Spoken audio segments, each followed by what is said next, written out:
Hello students, welcome to all. Fourth chapter अपने start किया हुआ है। आज लगभग ये लास्ट वीडियो होगी इस चैप्टर की, कंप्लीट हो जाएगा इसमें। तो पेज नंबर 107 पे 107 का हम क्वेश्चन नंबर 9 करेंगे। What type of quadrilateral is one in which the opposite sides are equal, justify your answer. ऐसी क्वाड्रिलेटर जिसकी अपोजिट साइड्स इक्वल होती है उसको हम क्या बोलेंगे, ये क्वेश्चन है, क्वेश्चन नंबर 9। अब बना लेते हैं हम एक क्वाड्रिलेटर जिसकी अपोजिट साइड्स इक्वल हों।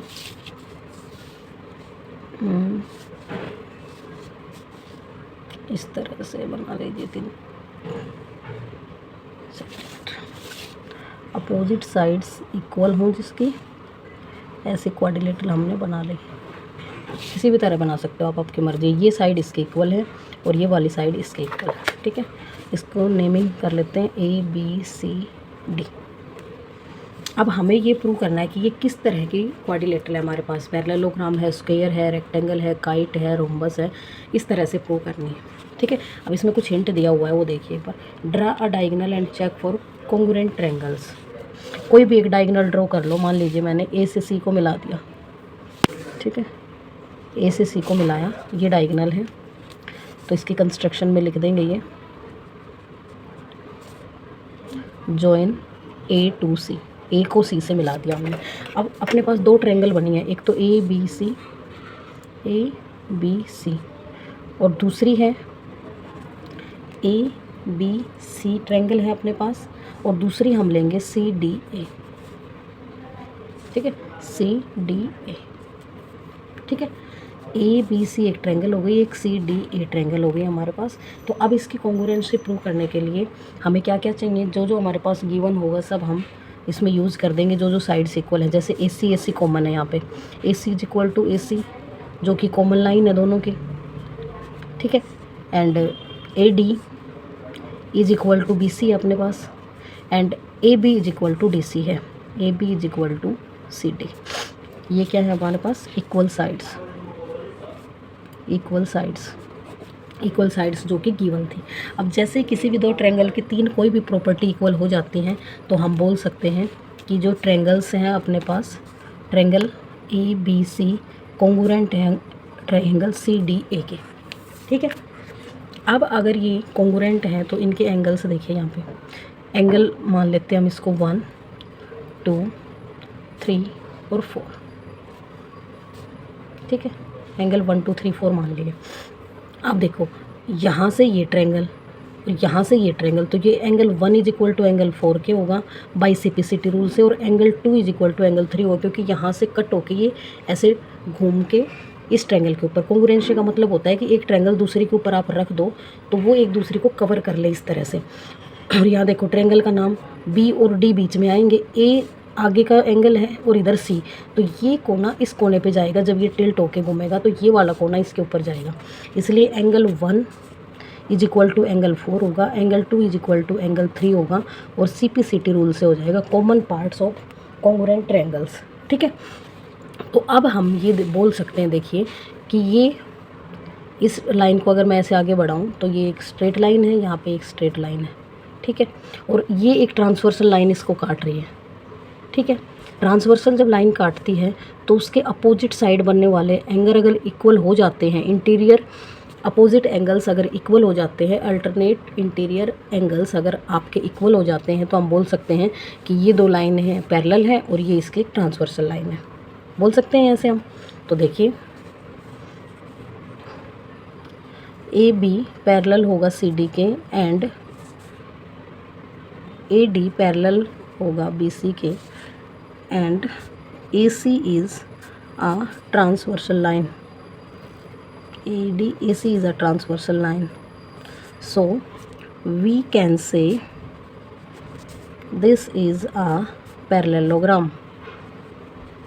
ये एक पैरेललोग्राम फिगर होगा। और क्यों होगा आप देख सकते हैं, जब दो पैरेलल साइड्स और एक ट्रांसवर्सल लाइन काटे तो उसको हम पैरेललोग्राम बोलते हैं। बट इसमें उल्टा था कि हमें एंगल्स पहले से पता था कि एंगल इक्वल हैं, और एंगल इक्वल है तो श्योरिटी है कि जो एंगल इक्वल होंगे तो वो जिस भी लाइन के बीच में बने होंगे वो दोनों लाइंस पैरेलल रही होगी, तभी वो इक्वल है, ठीक है। तो ये हमारा प्रूव हो गया कि ये हमारे पास पैरेललोग्राम है। अब चलते हैं नेक्स्ट क्वेश्चन नंबर 10 पे। Will the sum of the quadrilateral such in the following one also 360। इसमें क्या बताना हमें कि क्या इस ट्रायंगल के ये क्वाड्रिलेटरल है, इसके सभी एंगल्स का सम 360 है। एंगल ए बी सी और डी फोर एंगल का सम जो है वो 360 दिखाना हमें। Find answer using geometrical reason as well as constructed figure and measuring. तो मेजरमेंट करके तो प्रोटेक्टर से हम बता देंगे, फटाफट मेज़र करके देख लेंगे और पता चल जाएगा कि 360 इनका सम है। बट हमें तो एग्ज़ाम के अकॉर्डिंग करना है, तो हम क्या करेंगे, बाई ज्योमेट्रिकली करेंगे, क्वेश्चन को करेंगे यहाँ पे, ठीक है। तो मैं एक बार यहाँ पे फिगर बना लेती हूँ पेज पे, फिर करते हैं हम। ये है अपने पास ट्रायंगल, इस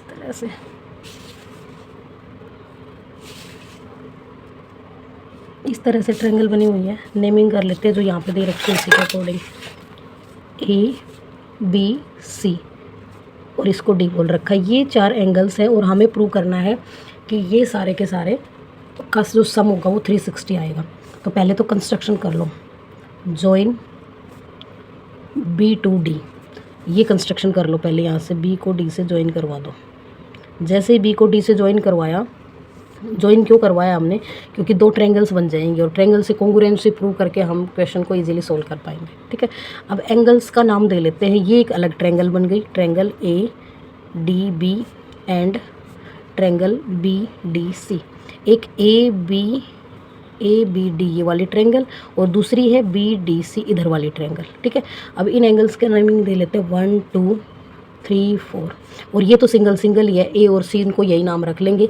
यहाँ पे हमने अलग अलग नेमिंग क्यों दी, क्योंकि एक ही एंगल 2 पार्ट्स में डिवाइड हो गया, यहाँ भी एक एंगल 2 पार्ट्स में डिवाइड हो गया, इसलिए 1 2 3 4 नाम दे दिया। यहाँ पे ए एंड सी तो कॉमन है। अब हमें ये पता है कि angle 1 plus angle 3 plus angle A is equal to 180 degree होगा। 1 + 3 + ए 180 डिग्री हो जाएगा। Angle sum property, try angle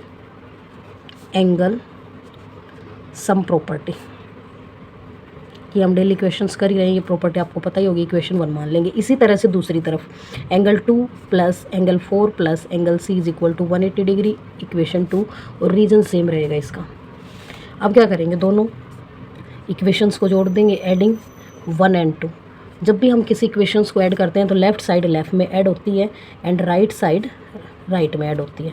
+2 + 4 + angle C is equal to 180 degree + 180 degree. Left side सभी एक साथ इकट्ठी कर दी और राइट साइड एक साथ। अब देखिए यहाँ पे एंगल 1 और 2 मिलके बी बना रहे हैं, 3 और 4 मिलके डी बना रहे हैं। ए अपने अलग हैं, तो दोनों को इकट्ठा रख लो, एंगल 1 और एंगल 2, एंगल 1 + एंगल 2 दोनों मिलके एंगल बी बना देंगे हमारा, प्लस एंगल ए प्लस दूसरा 3 और 4, एंगल 3 + एंगल 4, इन दोनों को एक साथ रख लिया क्योंकि ये हमारा बनाएंगे एंगल डी, प्लस एंगल ए। 1 और 2 ने मिलके बी बना दिया, 3 और 4 ने डी बना दिया, plus angle D plus angle C is equal to 360। यही तो हमें प्रूव करना था कि angle A B C D सभी का जो प्लस है वो 360 आना चाहिए, जो कि हमारा प्रूव हो गया है, ठीक है। बहुत ईजी सा कॉन्सेप्ट था, आई होप कि सभी को अच्छे से समझ आ गया होगा। Next move to the question number 11। State whether the following statement are true और फॉल्स, जस्टिफाई योर आंसर। हमें ट्रू फॉल्स बताने हैं, ठीक है। फर्स्ट पार्ट है 11th क्वेश्चन का, देखिए क्या बोला गया है इसमें। A quadrilateral whose diagonals are equal and bisect each other must have be a square. तो ये स्टेटमेंट हमारे पास हो जाएगी फॉल्स, और क्यों होगी वो देखो, हमें ये भी जस्टिफाई करना है कि क्यों है फॉल्स। देख, quadrilateral whose diagonal are equal and bisect each other must be a square.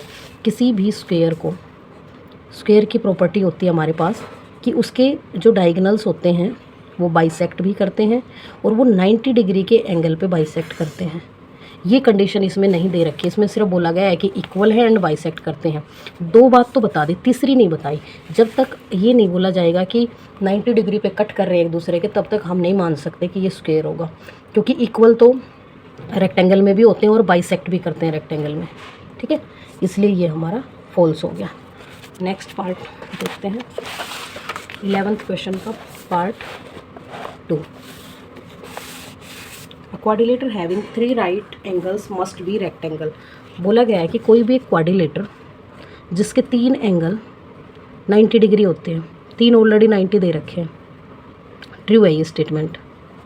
Second 90 दे रखी है और 4th नहीं बता रखा और बोल दिया कि ये किसी भी राइट एंगल ट्रायंगल के क्वाड्रिलेटर के 3 एंगल्स अगर 90 दे रखे हैं तो फोर्थ एंगल क्या होगा कि वो हमारे पास रेक्टेंगल बने।